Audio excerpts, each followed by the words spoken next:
All right. Hello, and welcome to episode number 3 of our marathon training series here, 3 out of 10. And I believe it is episode number 25 of the Blue Ox Running Podcast. So I am here with another week of marathon training as I'm getting ready for Grandma's Marathon in June.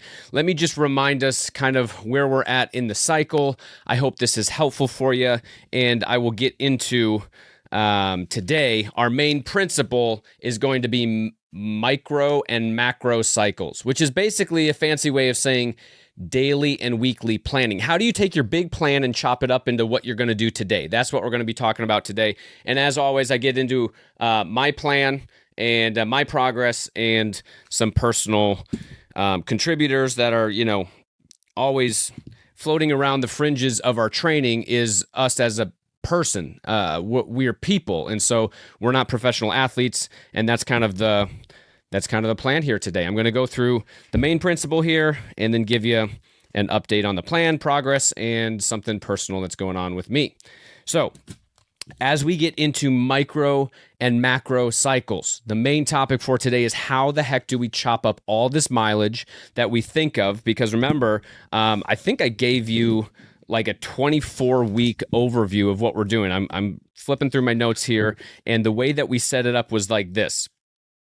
We've got base phase, we've got speed phase, we've got marathon phase, and then we get into a 2-week taper. So, 24 weeks total. It's very overwhelming to look at how much time you have when you start one of these things, and we're going to start to dissect and give you an idea of how I am going to get to the weekly piece of this and then eventually the daily piece. Okay, so the macro and micro cycles of rest, the macro and micro cycles of stressing your body at the right time with the right workouts, and both of those things are important, the stress and the rest. So how do we do this? Let me show you the new little numbers that I put on here. So when I think of this, where are we right now? We've already done our 12-week base phase. Keep this in focus here. And I believe I am right in the middle of speed phase. So I'm like sitting right here at week number 3 in speed phase. I'm recording this on a Tuesday in the middle of that 3rd week of speed phase. So we're getting underway. We've got basically 10 weeks until the marathon. Things are starting to pick up as far as official workouts. But let me show you on this page what I'm actually doing as far as a macro cycle of rest. Here's a huge principle that I always use. Every 2 to 3 weeks, we need to have a down week. What does a down week mean? Well, a down week doesn't mean you just stop running. It also it doesn't necessarily mean you take a lot more days off. It can mean that if you're really starting to feel overfried and really stressed on the body, and you just know in your legs, you just need extra days off. A down week can be a planned time for that. But what I typically do is I cut my mileage to about 60 to 75% of what I'm normally at. So if my normal week, again, I run on minutes, I don't really track miles, but if my normal week, for the sake of round numbers, if my normal higher end week through that base phase and what my body can handle is maybe 9 hours of running every week, then a down week might be a week that I run, 60% of that would be like 5.5 hours, or 70% of that would be like around 6 hours. So you're not cutting all your mileage, but you're also not, you're basically giving yourself an active rest. So what does that have to do with this? I plan out my down weeks in a smart way because guess what? This whole taper phase are down weeks. I'm going to talk about that in a different podcast all at the same time. So I'm going to put a circle around the weeks that are down weeks for me. I basically look at this and go, I work backwards. I say, hey, these weeks are going to be down, so I'm not going to have this 5th week of marathon cycle be down. I'm also probably not going to have this 4th one be down. So I'm going to play in here depending on my most stressful weeks based on the long run. I will eventually do a whole podcast on this marathon phase with how these long runs are going to be very stressful in this phase.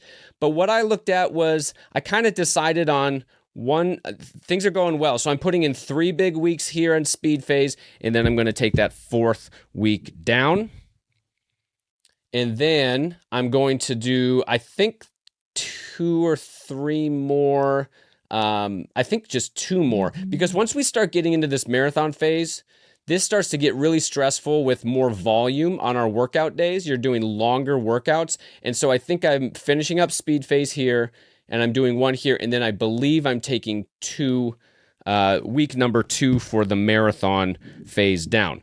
So if you understand kind of what this 10 block, these 10 weeks look like, and then you put it together here for 5 weeks plus 5 weeks and plus 2 weeks is 5 weeks speed, 5 weeks marathon, 2-week taper. I'm looking at having the whole taper be down. And if you're not looking at this on a video, I'm basically going 3 weeks on speed, and then my 4th week on speed is down, and then another week of speed, and my 1st week of marathon, and my 2nd week of marathon is going to be down, and then I'm going to finish up with probably the 3 most important weeks to close out that marathon phase. I know I'm going to be doing enough mileage here because that's where my longest long runs are going to be.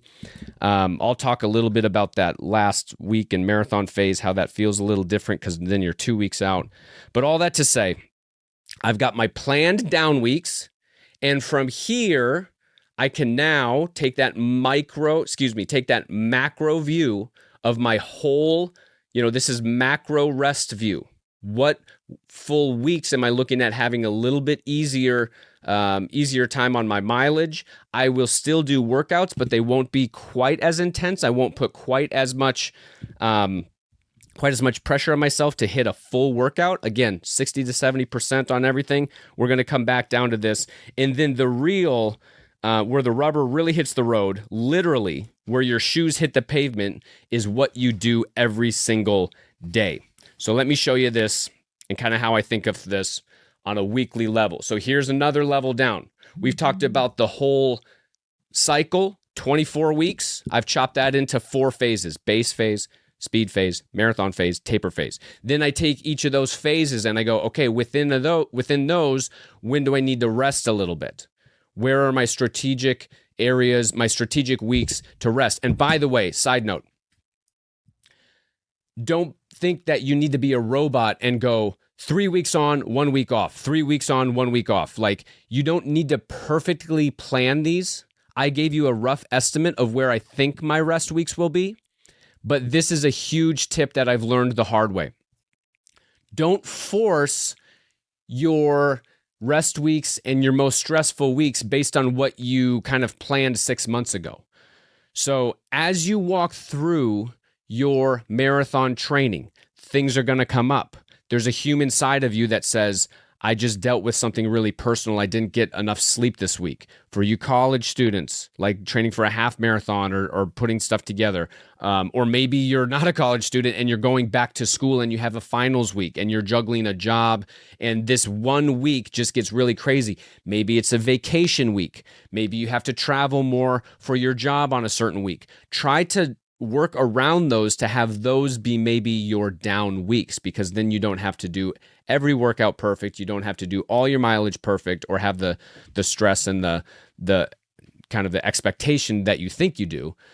And I strategically use, if our family's going on vacation or I know I'm going to be traveling, it's going to be really hard to get this weekend mileage in or something. I'll kind of be shifting things around those hard spots so I don't end up having to do, a long, really important, like 24-mile run the morning we're supposed to fly out, for an early flight. So work around that stuff the best you can before you create your training plan.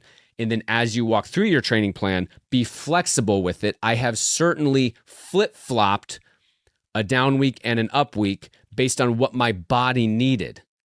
Okay? And I've done it both ways. I'm feeling good, and I actually think next week might be better for a down week because of things that are coming up, or holy crap, it all hit the fan this week and I'm really stressed. I got 4 hours of sleep the last 3 nights.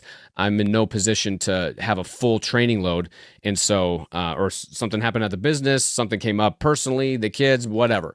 Be flexible enough to switch in and out of those down weeks. Now we get to I just dropped something, that doesn't matter. Now we get to the base, the speed, and the marathon phase with what do I actually do on each of these days. I've got 7 days in the week, just like everyone else. What is our priority? This is actually going to answer the question, like, what even is the difference between speed phase and marathon phase? I know the easy answer is, well, you do different workouts and you stress different systems. And that, to an extent, is true. But let me pull back and give you our easy to remember strategy with thinking about different paces. Remember, we're trying to simplify this training. We're only thinking about really 3 kinds of paces: easy and recover pace, which you could talk in paragraphs; up tempo pace, which is going to be like you would want to talk and respond to someone with using a full sentence; and then hard pace.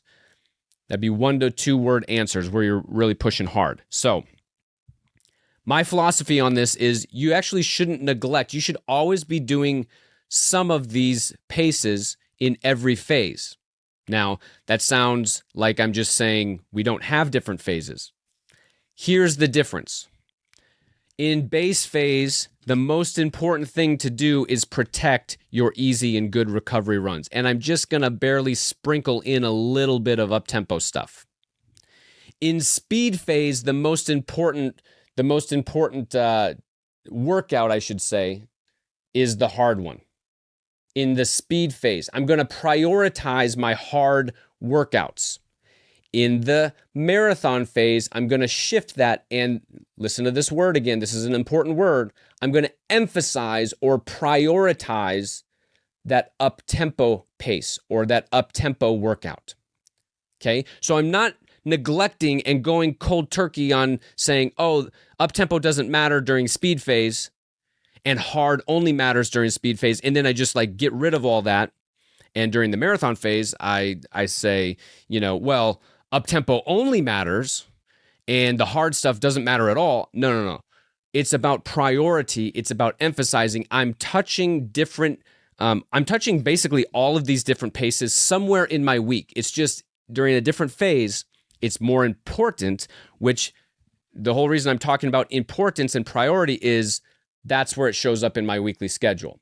Here's how now you don't have to do it like this. You might have a different work schedule. You might have a different life. But this is how I think of my week. I take Sundays off. I've gotten used to really training 6 days a week for a long time. I do admit I train on Sundays sometimes when I need to flip in and out of, I might flip-flop a week, or maybe I didn't get it done on Saturday. There's some room for flexibility here, okay? There's some room for flexibility. But my perfect week is this.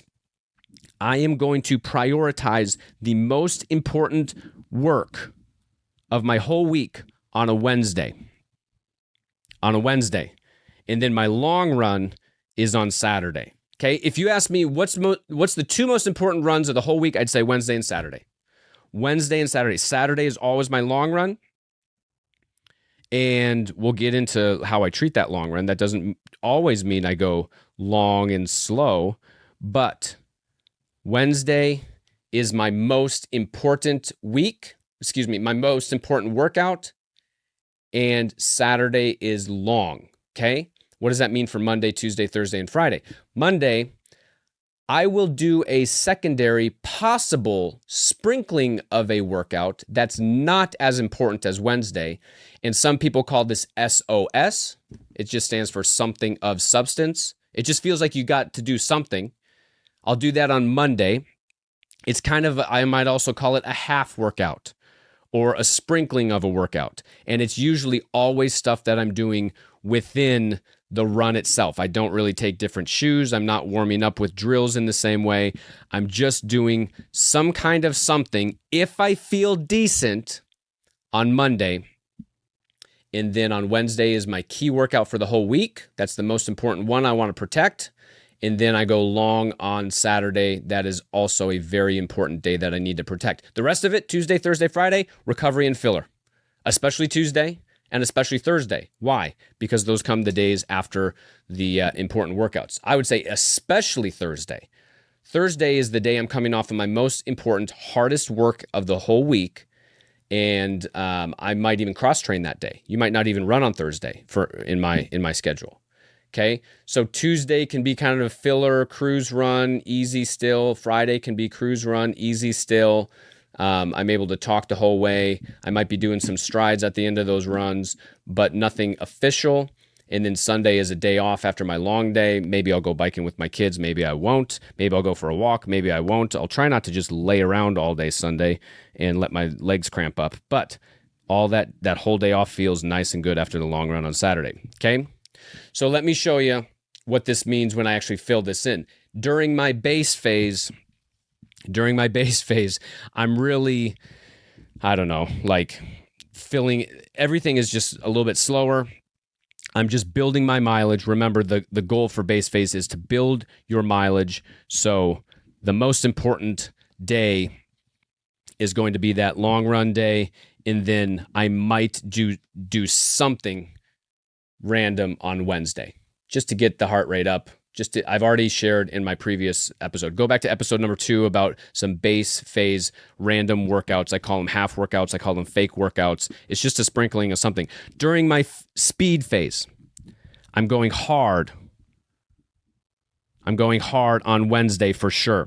I might do something up tempo. That's a question mark.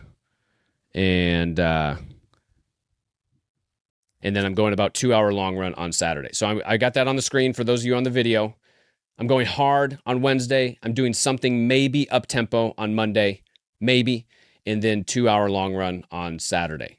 Now I've built up to that 2 hours. That's about 17 to 18 miles for me. You don't have to do 18 miles every week. I've built up to that. Once again, somewhere the math breaks down for different paces of how long you want to be out there. If I told everyone to go run 18 miles every weekend, that might not be healthy because that might take you 3 or 4 hours. But with my training, I'm able to handle a 2-hour long run every week, even when my most important day is a harder day on Wednesday. Okay, and then let me just give you a heads up for marathon. I'm going to flip those. That's what the base is. So let me just write it down on my little thing here. I'm a very visual learner, you can tell. I used to be a teacher. So if I just talk the whole time, that's why these videos might be a little kind of more important. Along with quality might be, I'm writing. So I'm sorry for those of you on audio. Let me explain this. When I get to marathon phase, my most important day is still Wednesday. I will do an up-tempo workout instead of a hard workout. It'll be more up-tempo. I will get into specifics of all this, by the way. I'm just giving you the macro view of how I organize my week. I will do maybe something hard on Monday. That's a question mark, because if I'm not recovered from my previous long run on Monday, I will usually just go on how I feel. Again, it's kind of in the middle of a run. It's something just I kind of pick up, but that is the secondary skill set on Monday. And then the primary skill set will be on Wednesday, my up-tempo run. And then marathon training gets nice and hard because the long run during marathon phase ends up being maybe long with quality. So those get to be over 2 hours. I may be running 20 miles, 22 miles, 24 miles. I might even be running 18 or 20 miles with hard running in the middle of it. So those 2 days, Wednesday and Saturday, towards the end of marathon phase get very stressful, but that is what gives us the biggest gains. And for now, let's talk about what I did in my speed phase this week. Okay, so that's a little bit more about the kind of the subject I wanted to talk about, how I organize my week. Everything else, Tuesday, Thursday, Friday, is filler mileage. You should be going slow. You should be very comfortable. But if I had to pick 2 days, I've already said it 1,000 times, Wednesdays and Saturdays. And then maybe Monday, a little bit of stuff, and then you're filling in on cross training or good mileage to fit your stuff in. So to give you an idea of maybe what my last week looked like, just on my minutes, just on my minutes. Monday, I come in. Monday, I run about an hour and 20 minutes. In the middle of that, I've gone to the track at Memorial. I've also gone to Carson Park, where we have measured out some 2 and 400s. I've done 400-meter repeats. Now, when I say 400-meter repeats, a lot of people think I'm going really fast. I'm not. Once again, this is up-tempo. This is very doable. I'm just injecting a little bit of threshold work. I would call this anaerobic threshold work. Next episode, I will get to you exactly how I figure out some of these paces. But let me just call it up-tempo work where I can talk in sentences. I'm doing up-tempo work on Monday, and I did like 8x400 with a 200-meter jog. It's not like the easiest thing in the world, but it is very doable. And then I did, I think after that, I did 4x200. So I did some track intervals and just got the legs going. Just tap into that up-tempo pacing, right? This week on Monday, what I just did yesterday, I did 12x400 all at Carson Park, where I have marked out where a 400-meter thing is, in my trainers. I'm not switching shoes. I don't have super shoes. I don't have fast shoes on. I'm just doing it in my trainers. 12x400 with a 200-meter jog. I should be able to say my sentences. In fact, on a few of them, I want to make sure I was going slow enough, and I said, I feel good, I feel great, I can communicate. So remember, that's our cheesy sentence that Steve Magnus has us say to make sure that we're still just going up-tempo. We're not going hard on Monday in this phase. On Wednesday, here's where it gets fun. Wednesday is my more important one. This week's Wednesday ended up being about an hour and 40 minutes, 100 minutes. It's kind of a medium long run. I did all of my work in the middle of a 15 to 16, I forget how long it ended up being, like 15 and a half miles. So I went out. Again, these are some bouncy, fun, up-tempo trainers that I'm able to do it in my trainers. It's not a super fast shoe, but it's very bouncy and energetic. And I did a fartlek run, which means I'm going on feel. I'm going fast, slow on some intervals. Now, I gotta share with you my favorite fartlek that I've been doing for probably almost 20 years is the 2-1-1-1-30-30 fartlek. 2-1-1-1-30-30. 2 minutes hard, 1 minute easy, 1 minute hard, 1 minute easy, 30 seconds hard, 30 seconds easy. And then you just go into the next cycle and you repeat it. 2 hard, 1 easy, 1 hard, 1 easy, 30 seconds hard, 30 seconds easy. How hard, you ask? Hard. That's all that's in my mind. I'm doing this completely on feel. I am running hard. All of this stuff for myself, I think, was under a 5-minute pace. I was sucking wind by the time I'm into 2, 3, 4 reps of this. I did 6 sets. Now, you don't have to start with 6 sets. I feel like I've got a good base where I could layer that on. I've done the season to start with 3 or 4 sets, even if you did 2 sets. And you can play with, how much time are you warming up and just kind of slow, easy running before and after these fartlek intervals. So I got a lot of minutes in because I did a 35-minute warm-up and I think a 30-minute cool down. So anyway, you could use this fartlek as a 40-minute run, an hour 20, hour 40. You could do it anywhere from probably, 6 miles to 15 miles. And the purpose of this is to not get a couple things. First of all, I got over 4 miles of running in at sub 5-minute pace. It was a hard workout for sure.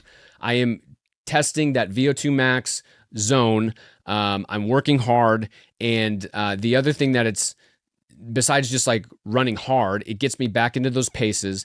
And it really is a good mental and kind of, they call it, what do they call it? The central governor. The central governor is a fancy way to say your brain. I'm testing and training my brain. When you have fartlek type of intervals, which are just hard, slow, alternating intervals based on only time, and you don't do it at a track and you don't really know how fast you're going, you're training your brain to run hard and have this perceived effort in the interval that you're currently running, and then how much time you have left in the whole workout. You're constantly training your brain to regulate how much stress and rest is appropriate for what paces you're running. So I think of 2 things. I think of honestly running hard to where it hurts, and I think of how many reps do I have left. So if I'm in my 3rd rep, I'm obviously not going as hard as I possibly can, but I need to be running hard. That's all I think about. I'm treating this very simply. Now, the other thing that this helps with is just setting expectations with what kind of shape I'm in right now. I don't really want to see specific times because I don't really know what kind of shape I'm in right now. If I lined up for a half marathon, I don't really know if I'd run this time or that time, if I'd be 5 minutes slower than I thought or 5 minutes faster than I thought or 1 minute faster. I don't really know.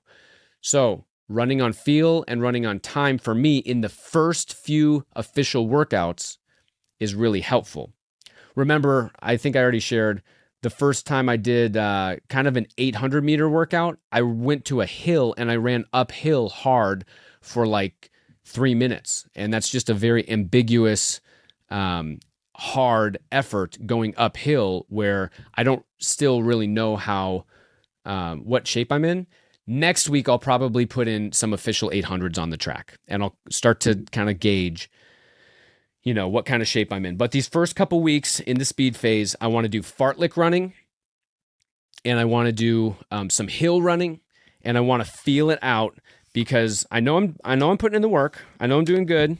And I don't really care yet about exactly how fast I am. I don't really care exactly what kind of shape I'm in. I'm still in that kind of mindset that feel and time is the most important thing to just make sure I'm in the right phase. Now I'm flipping back to the first page I put up here because I want to show you when it comes to my progress and knowing what shape I'm actually in. I'm thinking about running the Eau Claire half marathon. Now, don't quote me on that. I haven't signed up yet. But when I took a look at this macro view and I said, okay, I was thinking about Madeline Island half leading up to Grandma's, something soon to kind of give me a good fitness test and kind of a training race to help me see not just how fit I am, but to kind of put the good shoes on, see where I'm at, get those race vibes flowing so you're not just like blown away with, race day. Everything is new. I haven't really raced a fast race for a long time. I've been doing some ultras. That's a totally different vibe.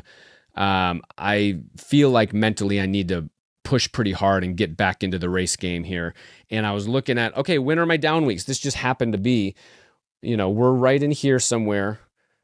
We're finishing up week 3 of speed. And I already have a planned down week next week, which is Eau Claire Marathon week. And so it would kind of be a natural half or like small taper.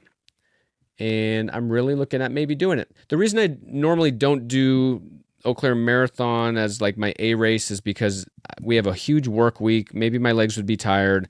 It wouldn't be like my best performance, which is kind of the point. I kind of got excited thinking, that's actually what a training race should be, to kind of see where you're at and not have everything go perfect. You're in the middle of hard marathon training, and we'll see. So by the time I say hi to you next time on the podcast, we will figure out if I've actually run the Eau Claire Marathon, the half marathon, or I've paced it. I was looking at volunteering. I was also looking at helping someone in a certain situation, but that's kind of maybe not what I need to do. So anyway, the door is open there. I will report back later. And then I guess the last thing I wanted to say as I finish out these ramblings is the personal side. Man, last time I shared about my father's passing and how that gives me some extra fuel to get out the door. But it also just puts in perspective how silly running is, to be honest. It just is not the most important thing on the planet. And then another thing came through this past couple weeks. Actually, past couple days, last week, we found out that our 7-year-old nephew, who we're very close with, kind of my best friend and my wife's brother's youngest child, has a certain type of cancer. Don't know how far it's spread, and just wanted to mention that to say there was a point in the week of running where I was like, this literally doesn't matter. Like, running doesn't matter. Marathons don't matter. This stuff is just so like such a luxury for us to be able to, work on our health and get out to these things and pay money to go run around some weird city. And it definitely puts things in perspective. There was a point where I was like, why am I even doing stuff like this? Like, there's maybe a better use of my time. And